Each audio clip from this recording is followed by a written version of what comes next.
अमचन music की शानदार प्रस्तुति।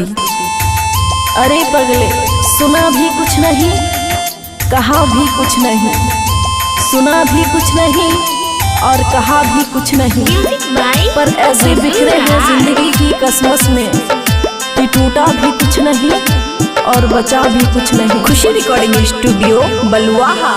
जोरे छौरा धोखा दिलही हमरा अपन प्यार में,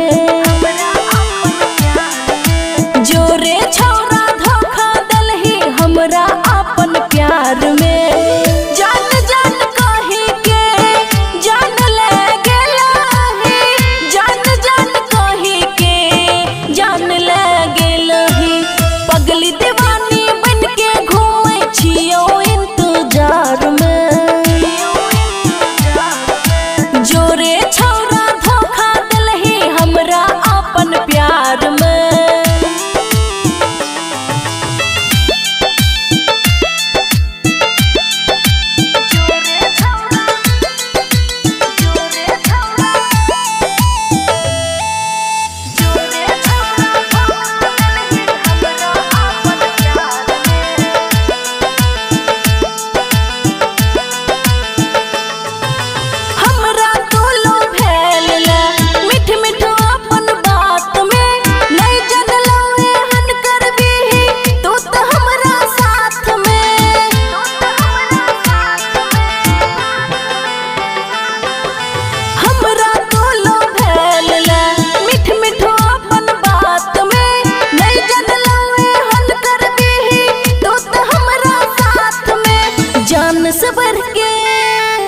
जान सबर के माने रहियो तोरा ई संसार में।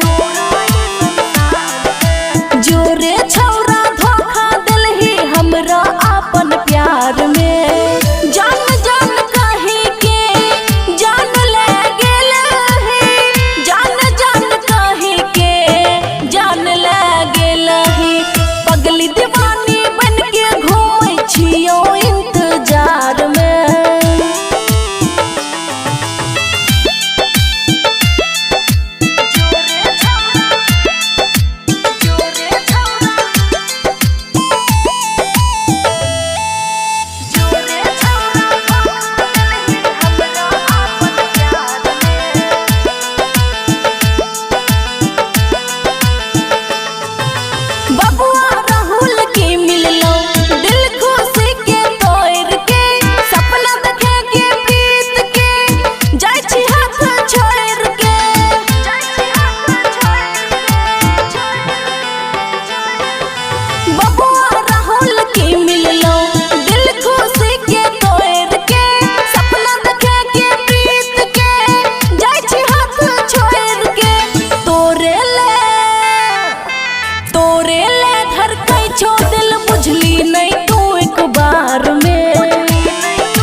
जोरे छौरा धोखा दिलही हमरा अपन प्यार में।